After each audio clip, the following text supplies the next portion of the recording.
अब हम लोग एक बिल्कुल ही नया टॉपिक और बहुत इंपॉर्टेंट टॉपिक पढ़ने जा रहे हैं जिसका नाम है व्हिटस्टोन ब्रिज।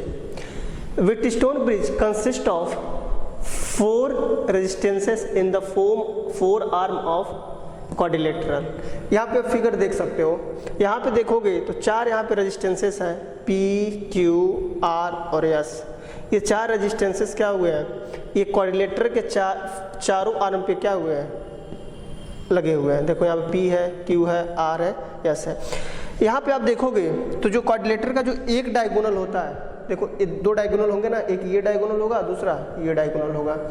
तो जो एक डायगोनल पे आप इसको वोल्टेज से कनेक्ट करोगे, यहाँ पे हमने एक सेल ले लिया है जिसका EMF क्या है, E है, ठीक है। और दूसरे डायगोनल पे हम क्या करेंगे, एक गैल्वेनोमीटर को कनेक्ट करेंगे। देखो यार दूसरे डायगोनल पे एक गैल्वेनोमीटर क्या है, कनेक्टेड है। गैल्वेनोमीटर एक डिवाइस होता है जिससे हम क्या कर सकते हैं, किसी भी सर्किट में करंट को डिटेक्ट करना है तो हम गैल्वेनोमीटर यूज करके कर सकते हैं। इसके 2 काम, एक तो ये क्या कर रहा है, करंट को डिटेक्ट कर रहा है, और दूसरा करंट के डायरेक्शन को भी क्या होता है, बताता है। आप जब प्रैक्टिकल करने जाओगे तो आपको गैल्वेनोमीटर मिलेगा। गैल्वेनोमीटर में क्या होता है, ऐसे होता है, बीच में एक की ऐसे लगी होती है, एक यहाँ पे इंडिकेटर होता है और ठीक यहाँ पे ऐसे 0। ये बैलेंस कंडीशन में एकदम ऐसे स्ट्रेट रहता है। जैसे करंट फ्लो होता है तो या तो इधर मूव करता है या तो इधर मूव करेगा।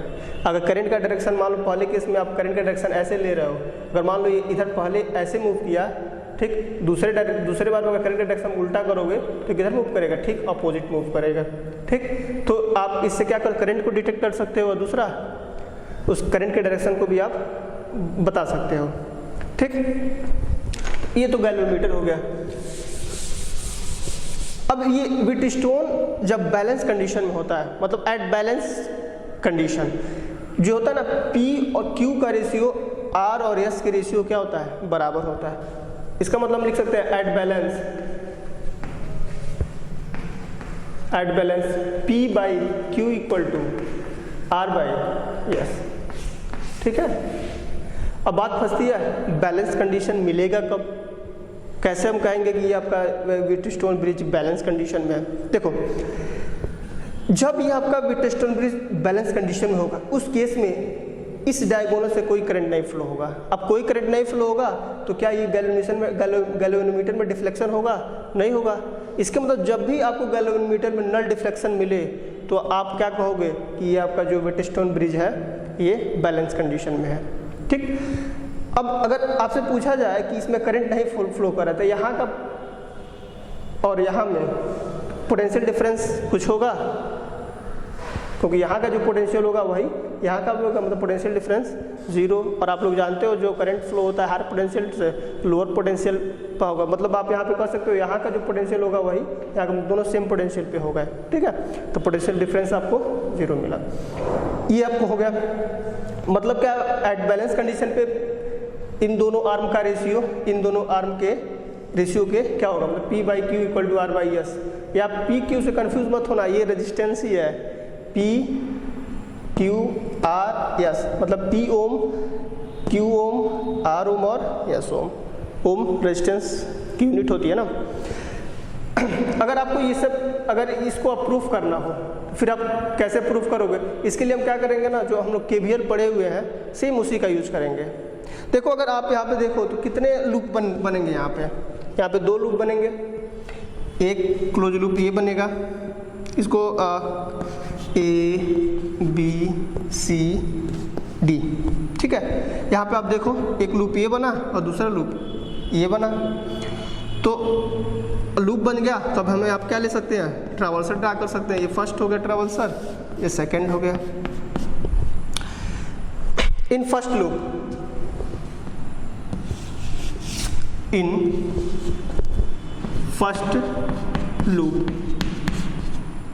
फर्स्ट लूप है क्या, A B D A,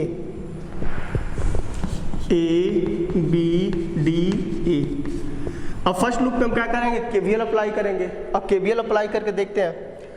हाँ एक चीज़ और यहाँ पे देखो, अगर मान लो यहाँ से करंट आई जा रहा हो, ठीक, जैसे इस जंक्शन पे आएगा 2 पार्ट में टूट जाएगा, मान लो करंट आपका इधर I1 है, इधर I2 जा रहा है, ठीक। अब जैसे यहाँ I1 यहाँ पे आएगा, अब यहाँ पे क्या होगा, दो पार्ट में टूटा, एक इधर जाएगा एक इधर। और मान लो करंट इसमें IG फ्लो कर रहा है, मतलब गैल्वेनोमीटर करंट IG अगर इधर जा रहा हो, ठीक, और तो इधर कितना जाएगा, इधर I1 है और इधर IG चला गया, मतलब I1 माइनस IG हो गया, इधर इसमें जाएगा। अब देखो यहाँ से IG आ रहा है और यहाँ से I2 आ रहा है, तो यहाँ दोनों मिलके I2 प्लस IG बना लेंगे, ठीक। और ये दोनों मिलके, ये करंट और ये करंट मिलके क्या होंगे, यहाँ पे टोटल करंट I का फॉर्मेशन कर लेंगे, ठीक है। मतलब जितना इधर गया उतना इधर से आ गया, ठीक। तो हम कहेंगे ये इक्वेशन एकदम जो हमने किया है एकदम बिल्कुल सही किया हुआ है, ठीक है। अगर मानो इस गैल्वेनोमीटर का जो रेजिस्टेंस है G है, हम G मान लो रेजिस्टेंस इसका ले लेते हैं, ठीक। तो यहाँ से अगर हम KVL इस फर्स्ट लूप में KVL लगाएं तो ये ट्रावर्सल डायरेक्शन कुछ ऐसे है, मतलब इधर, ठीक है। और आप जानते हो current higher potential to lower potential की तरफ जाता है, तो यहाँ पे देखो ये हायर टू लोअर मतलब पोटेंशियल का ड्रॉप हुआ, मतलब नेगेटिव साइन होगा। तो यहाँ से हम क्या लेंगे, माइनस I1 इंटू P, ठीक। उसके बाद इधर आएंगे तो देखो इसमें भी करंट ऐसे फ्लो कर रहा है और ट्रावर्सल भी आपका सेम डायरेक्शन में है, मतलब क्या होगा, minus IG into Z, minus IG into Z। अब आप यहाँ पे आओ तो देखो इसमें करंट ऐसे जा रहा है और आपका ट्रावर्सल अपोजिट डायरेक्शन में है, इसका मतलब ये प्लस में होगा क्योंकि लोअर पोटेंशियल से हम हायर पोटेंशियल की तरफ जाएंगे। तो यहाँ पे आपका गेन मिलेगा, गेन मिलेगा तो आपका यहाँ पे जो प्लस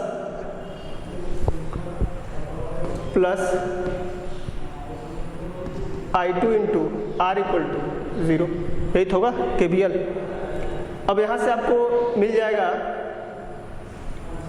यहाँ से हम इसको ऐसे लिख सकते हैं, नेगेटिव साइन को अगर हटा दें तो क्या मिलेगा, I1P plus IG minus I2R equal to 0। ये इक्वेशन हो गया आपका फर्स्ट, ठीक है। हमने क्या माइनस साइन को इधर कॉमन ले लिया, इसको इधर माइनस को 0 में हमने क्या मल्टीप्लाई कर खत्म हो गया। अब क्या करेंगे, हम KVL किस में लगाएंगे, in second loop, in second loop. और लूप क्या बन रहा है आपका, BCDB, BCDB। अब इस सेकेंड लूप में हम KVL लगाएं तो आप देखो ये ट्रावर्सल डायरेक्शन क्लॉकवाइज, करंट भी आपका ऐसे दोनों सेम हो गए, इसके मतलब यहाँ पे आपको क्या मिलेगा, माइनस साइन मिलेगा, ये हो जाएगा माइनस Q, क्या होगा I1 माइनस IG, ठीक है। उसके बाद इसमें आप अप्लाई करो, इसमें करंट डायरेक्शन ऐसे है और आपका ट्रावर्सल ऐसे है, मतलब अपोजिट हो गए, और जैसे अपोजिट होंगे तो यहाँ पे क्या मिलेगा, प्लस मिलेगा। तो मिला आपको plus, yes, I2 plus IG, I2 plus IG, okay. And next ये वाला रेजिस्टेंस, गैल्वेनोमीटर का रेजिस्टेंस हमने क्या ले रखा है, G ले रखा है। तो इसमें करंट डाउनवर्ड और ट्रावर्सल अपवर्ड, मतलब दोनों अपोजिट, इट मीन्स ये क्या होगा, पॉजिटिव। तो IG into Z plus IG into Z equal to 0।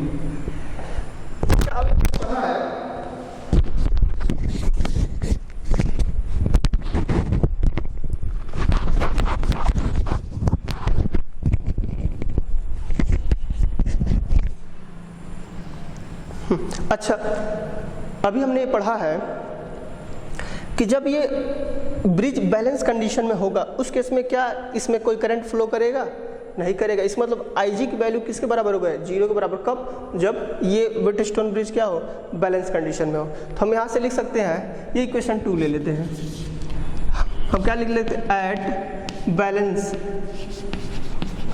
Eight balance condition ये IG की वैल्यू क्या हो जाएगी, 0 के बराबर हो जाएगी। अब हम क्या करेंगे ना, इस IG की वैल्यू इक्वेशन फर्स्ट और इक्वेशन सेकंड में पुट करेंगे। तो IG की वैल्यू अगर इक्वेशन फर्स्ट में पुट करते हैं तो ये टर्म क्या हो जाएगा, 0। तो हम फ्रॉम फर्स्ट लिख सकते हैं, फ्रॉम इक्वेशन फर्स्ट ये आई जी की वैल्यू इसमें पुट करोगे तो ये टर्म आपका 0, मतलब मिलेगा I1 P minus I2 R equal to 0। इसके मतलब यहाँ पे लिख सकते हैं हम लोग I1 P equal to I2 R। ये इक्वेशन थर्ड ले सकते हैं हम लोग, निगेटिव साइन को उधर कर लिया हमने। अब क्या करेंगे, अब इसी IG की वैल्यू हम किस में पुट करेंगे, इक्वेशन 2 में पुट करेंगे। ऊपर वाला मिटा दे रहा है,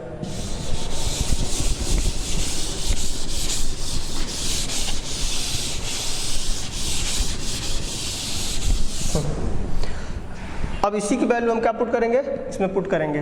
तो from equation 2 we have, equation 2 में हमको क्या पुट करना है, IG की वैल्यू 0 पुट करनी है।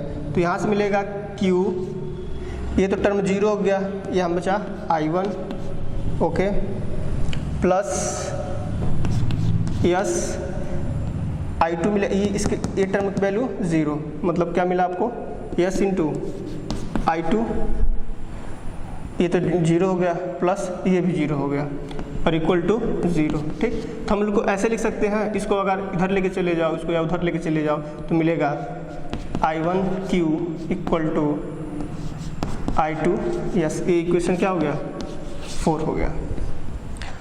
अब हम क्या करेंगे ना, इस दोनों इक्वेशन को हम क्या करेंगे, डिवाइड करेंगे। तो बाई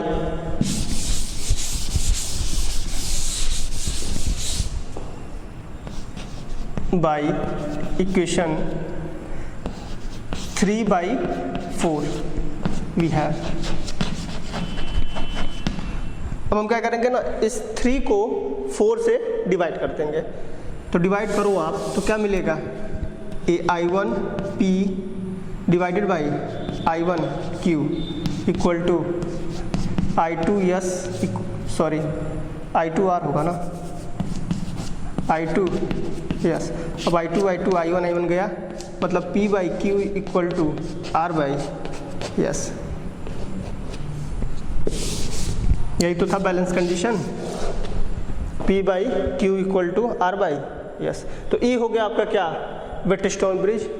एक बार मैं फिर बता दे रहा हूँ, वेटस्टोन ब्रिज में क्या होगा, अगर 4 रेजिस्टेंसेस क्वाड्रिलेटरल के किसी 4 आर्म पे रखे हुए हैं, अगर लगे हुए हैं, तो अगर ये आपका वेटस्टोन ब्रिज अगर बैलेंस कंडीशन में है, उस केस में जो P/Q का जो रेशियो होगा वही आपका R/S के बराबर होगा। ओके।